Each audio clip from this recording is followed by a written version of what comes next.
Դե ինչ, վերադարձանք տաղավար։ Նրանից, որ եղանակը մռայլ է այսօր, եւ Երևանը ամպոտ է եւ մոխրագույն, մենք տաղավարում միշտ, գիտեք, փորձում ենք ապահովել վառ եւ արևային տրամադրություն, բայց մասնավորապես հիմա դա շատ ավելի հեշտ է մեզ մոտ ստացվելու։ Եվ նաեւ համեղ է ստացվելու, որովհետեւ բացի արևային տրամադրությունից նաեւ համեր են մեզ միանալու բույրեր, հետաքրքիր բաղադրատոմս, իսկ դա հարկ է,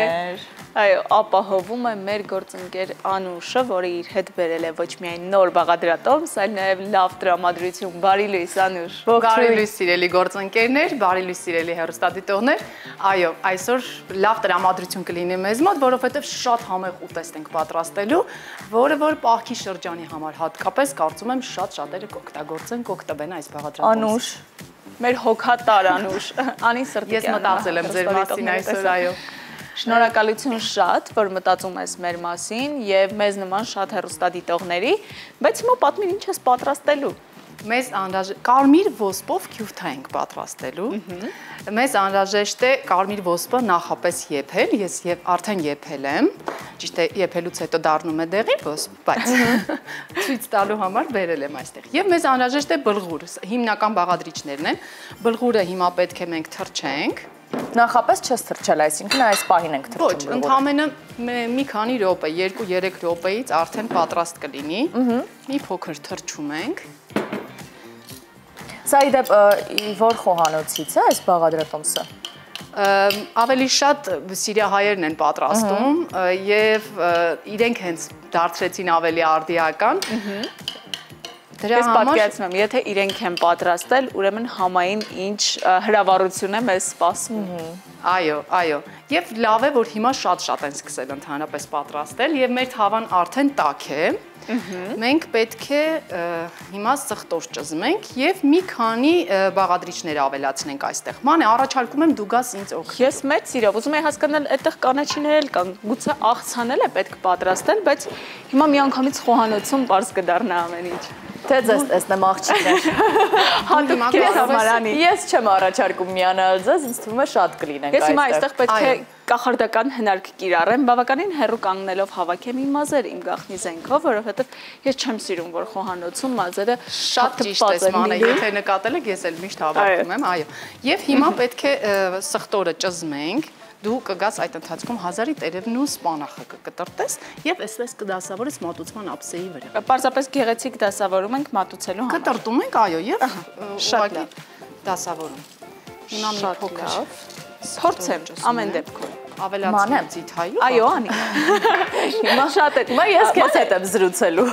Շատ լավ։ Իսկ դու տանը երբ որ պատրաստում ես, քեզ համար մատուցման ձևը կարևոր է։ Պարտադիր։ Հատկապես երբ մենակ եմ լինում տանը, ավելի մեծ ուշադրություն եմ դարձնում դրան։ Հետաքրքիր է, չէ՞, շատ հաճախ երբ մենակ մեզ համար ենք պատրաստելու կամ փորձում ենք շատ արագ ինչ-որ բան պատրաստել եւ համտեսելու վազել աշխատանքի, տեսքին այնքան էլ ուշադրություն չենք դարձնում։ Բայց երբ ընտանիքի անդամների համար ենք սկսում պատրաստել,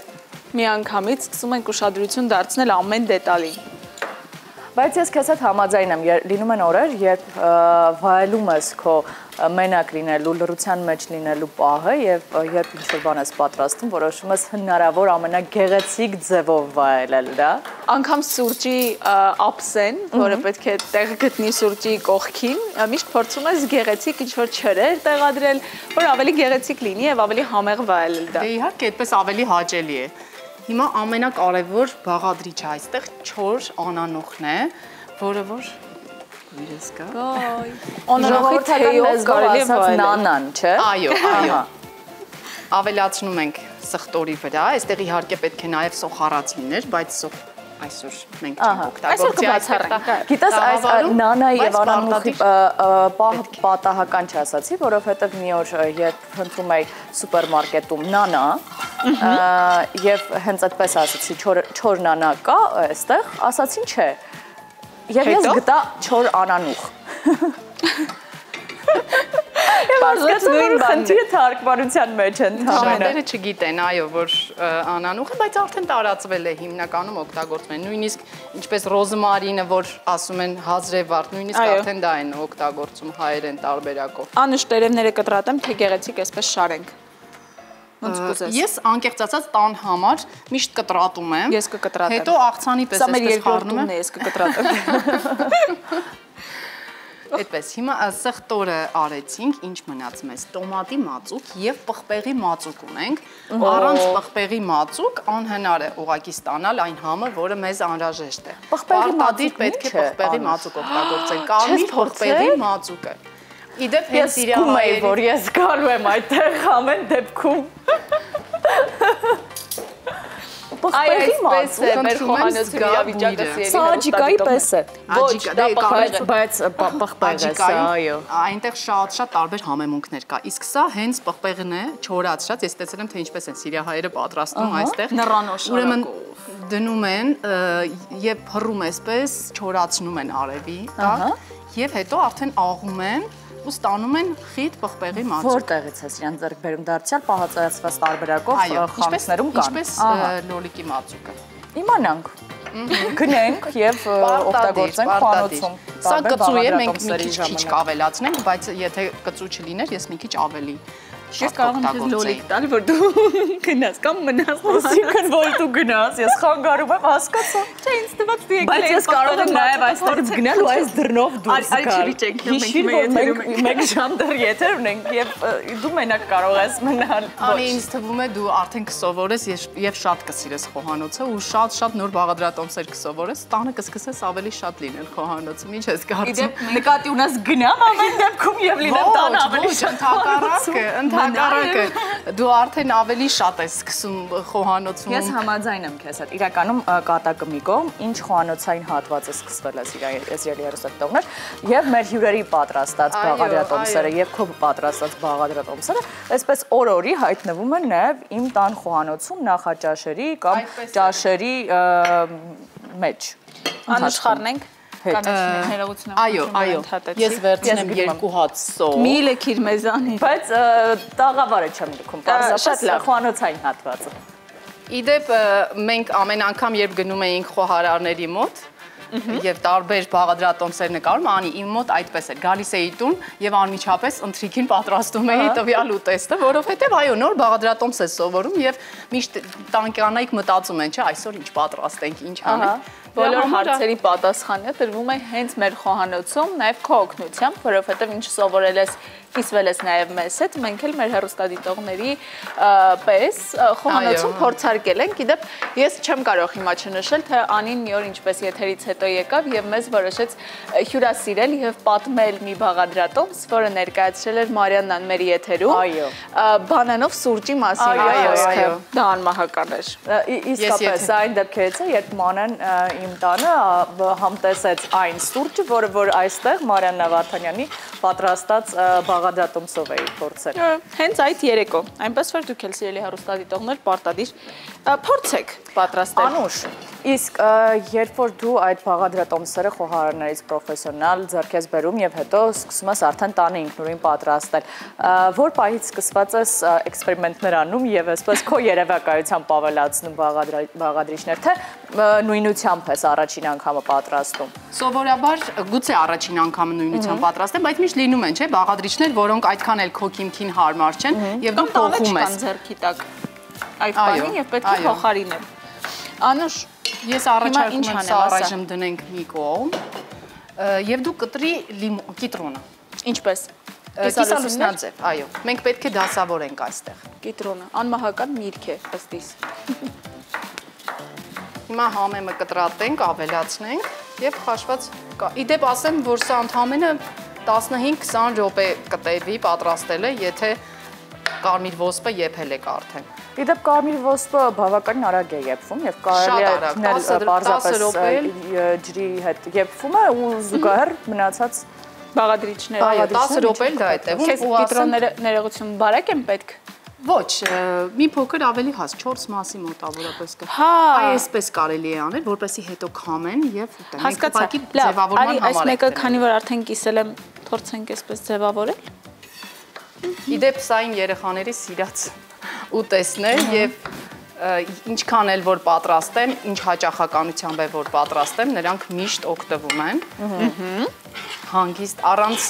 բողոքելու ուտում են, չեն ասում։ թե նորից նույնն է, որովհետև երեխաներին մի քիչ դժվար է, չէ, անընդհատ զարմացնել, անընդհատ այսպես հատկապես եթե կա որևէ մեկ բաղադրիչ, որը որ իրենք չեն սիրում, ցանկացած ուտեստի մեջ դա հանդիպելիս, այդ ուտեստից ընդհանրապես հրաժարվում են։ Այո։ Հիմա ավելացնում ենք եփված կարմիր ոսպը։ Ամբողջությամբ 1 բաժակ կարմիր ոսպ է մեզ պետք եւ կես բաժակ բլխուր։ Սա քանի հոգու համար ենք պատրաստում մոտավորապես։ Կարծում եմ մեզ բոլորի բավարարիքի։ Շատ լավ։ Ահա, մի լավ խառնում ենք եւ սկսում ենք համեմել։ Կիտրոնը կարող ես այսպես խառը դասավորել եւ հա, հետո կտրել լոլիկ։ Չերի։ Լոլիկը եւս ձևավորման համար է, թե ընդհանրապես ավելացնելու ենք կիտրոնը շատ ավելի մարդիկ կան, որ ավելի շատ են ուզում։ լոլիկը, կիտրոնը չէ։ Լոլիկը չէ, համեղ է ստացվում իր այդ ավելի շատ ձևավորման համար է, բայց շատ համեղ է ստացվում։ Հիմա համեմենք։ Այս ընթացքում կարող եք նաև ձևավորման պարագաներով, որը մենք օգտագործում ենք եւ բաղադրիչներով պատրաստել նաև աղցան եւ մատուցել աղցանով, չէ՞։ Այո, ինչու՞ չէ, արդեն այստեղ յուրաքանչյուր մարդու երևակայությունը ինչպես աշխատի, այսպես ասած։ Վերցնենք սև պղպեղը։ Ես զգում եմ, եթե մանային այս բանի տրվեր հնարավորություն, ինքը այդտեղ բաղադրիչներով մի նոր աղցան կպատրաստվեր։ Եթե ինձ տրվեր հնարավորություն, ես այս կիտրոնը կուլ կտայի։ Սիրում ես կիտրոն։ Կիտրոնը կուլ կտայի։ Ես ոչ նկատի ունեմ ոչ թե դա զգացողություն է, այլ ես ծանոթ եմ քո այդ հմտություններին։ Շնորհակալ եմ, ինչ լավ է։ Եվ հասկանում եմ, որ քեզ հիմա շատ դժվար է զսպում։ Այո։ Ինչ խոսք, այո։ Վերջ, արդեն համարյա պատրաստ է։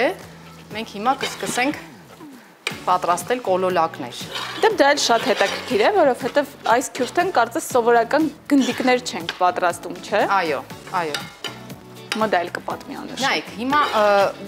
մենք կարող ենք բայց այսօր անել ուղղակի գնդիկներ, այսինքն կոլոլակներ սարքել, որովհետև այդպես ավելի հարմար է յուրաքանչյուրի համար եւ ուտելու համար է։ Բայց սովորաբար այսպես ճզմում են, որպեսզի, այո, ափի մեջ, որպեսզի մատնահետքերը նույնիսկ մնա։ Սիրահայերը այդպես են։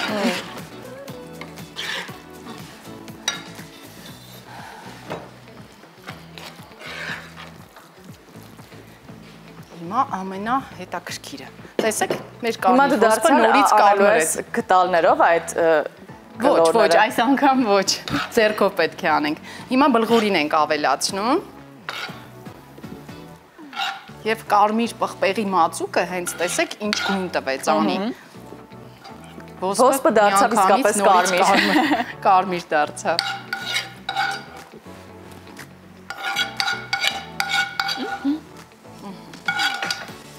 Հիմա պետք է սա խառնենք ու սկսենք պատրաստել։ Դա էլ կարող եք խառը դասավորել, իսկ հետո կոլոլակները արդեն մենք կդնենք կենտրոնում։ Ես տեղ եմ պահել կոլոլակների համար։ Առհասարակ տնային տնտեսուհիները բաժանվում են երկու տեսակի, նրանք ովքեր որ միշտ հստակ բաղադրատոմսով, աղը չափով, այսպես բոլոր բաղադրիչները գրամներով են պատրաստում, առանց որևէ բան խախտելու եւ մեր իմացած մայրիկները եւ տատիկները, որոնք որ բացում են սառնարանը եւ ըստ այն ամենի ինչը որ այդ պահին կա, պատրաստում են ուտեստ։ Հիմա դուք որ խմբից եք։ Ես անկեղծ ասած ամեն ինչ անում եմ աչկաչափով գրեթե եւ իմ խոհարարներն էլ ում հետ որ մենք նկարում էինք շատ հաճախ հենց բոլորը աչկաչափով էին պատրաստում իհարկե օրինակ ֆրանսիական խոհանոցում այնտեղ ամեն ինչը այսպես գրամ է եւ շատ կային տեղեր որ գրամ հաշվարկած է բայց հիմնականում աչկաչափով եմ անում ամեն ինչ Ես էլ եմ Անուշի նման խոհանոցում, որովհետև միշտ նախընտրում եմ իմ քիմքին հարմար։ Օրինակ կա ուտեստ, որտեղ պետք է աղը շատ լինի, բայց ես աղ չեմ սիրում։ Իհարկե խոսքը չի վերաբերում տորթերին, տարատեսակ թխվածքաբլիթներին, որոնք պետք է չափով պատրաստել։ Այո, միայն թխվածքաբլիթների դեպքում է, որ պետք է շատ ուշադիր լինել այդ չափերին։ Մյուս դեպքերում կարող եք անել ձեր նախընտրած տարբերակով, կարող եք անել իմպրովիզներ եւ ստանալ շատ հետաքրքիր տեսք, համ, բույր ունեցող ուտեստներ։ Եվ այսպես մեր կոլոլակները պատրաստ են հիմա մանենք։ Կարող եմ։ Իհարկե։ Հիմա մոտավորապես չեմ վերցնել, ձեռքով ես վերցնում։ Վերցրու, այո, ձեռքով կարելի է։ Ես ասում եմ, չէ, անկախ նրանից թե հիմա դրսում Երևանում ինչ եղանակ է, մեր տաղավարում պայծառ է եւ արևոտ եւ շատ անուշ բույր է տարածվել ամբողջ տաղավարով, ես իսկապես ինձ մի կերպ եմ զսպում։ Իսկապես շատ համեղ է։ Բայց շուտով չեմ զսպի, երբ մենք տեսահոլովակ դիտենք, ինչքան է մնացել։ Ընդհանրապես մի քանի րոպե եւ հիանալի տեսքով մեր քյուֆթաները պատրաստ կլինեն։ Ես արագ փորձեմ այստեղ կարգի բերել, որ մեր հյուրերը համտեսեն մեր պատրաստած քյուֆթան, ինչ կասես Անուշ։ Այո, այո։ Եվ այդ հատկության մասին եւս խոսենք։ Օրինակ ես, երբ տանը որևէ բան եմ պատրաստում, միջև հետո ամբողջ խանութը կարգի չբերեմ, չեմ կարող նստել։ Չեմ կարող այսպես այդ թափթփված վիճակում թողնել ափսենները, դանակները եւ այլն ու քանի որ արդեն սեղանը մատուցված է նստել։ Դուք ինչպես եք։ Ես օրինակ որևէ իր երբ վերցնում եմ, օրինակ վերցրեցի ալյուրը, անմիջապես դնում եմ տեղը։ Օգտագործեցի աղը, անմիջապես դնում եմ տեղը եւ վերջում արդեն հավաքելու շատ քիչ բան եմ անում։ Բայց ամեն դեպքում հավաքում եք խոհանոցը, չեք կարող այդպես թողնել, որ հետո ամենավերջին վերջում պարտադիր։ Այստեղ կարող ենք էլի տեղ ազատել քյուֆթայի համար։ Լոլիկները մի քիչ։ Չնայած արդեն մեր ափսեն կարելի է ասել, որ պատրաստ է։ Ափսեում էլ տեղ չկա։ Բայց նաև շատ հետաքրքիր ձևով է այդ գնդերը ստանում, որովհետև իրանք շատ լինում է, որ ընդհանրապես այսպես են պատրաստում, այսպես երկարությամբ եւ մատնահետքերը, որպեսզի մնա վրան, այսպես։ Սիրուն է։ Բայց այս տարբերակով ավելի շատ կարող ենք տեղադրել ափսեի մեջ։ Այո, եւ ես սովորեմ տանը ուղղակի այսպես պատրաստել եւ հիմա մեր հեռուստադիտողներին է դրա համար հենց այսպես առաջարկեցի։ Եվս մեկը պատրաստենք եւ վերջ հիշեցնենք, որ մեզ անհրաժեշտ է ընդհանրապես կարմիր ոսպ եւ բլղուր եւ ստանում ենք այս հետաքրքիր գեղեցիկ ուտեստը։ Չենք մոռանում նաեւ համեղ արագ տոմատի եւ պղպեղի մածուկները, տոմատի պղպեղի մածուկը, որ ես առաջին անգամ այսօր իմացա դրա մասին։ Այո, եւ պարտադիր անանուխը, չոր անանուխը շատ յուրահատուկ համ է տալիս, դա պարտադիր ուղղակի բաղադրիչներից է։ Այսքանը։ Ես հիմա պետք է ասեմ այնինչ Անուշն է միշտ ասում, սիրելի հեռուստադիտողներ, Անուշ լինի վայելեք այս բաղադրատոմսը, պատրաստեք եւ վստահաբար այն կդառնա ձեր խոհանոցի անբաժան մասը եւ կլցնի ընթրիքի սեղանը իր գեղեցկությամբ, գույնով ու համով։ Իսկ հիմա պետք է միասին վայելենք, Անուշ, Անի, արի, այդ ընթացքում մենք կլսենք երաժշտություն։ Անուշ լինի։ Ես չգիտեմ։ Écoutez-moi.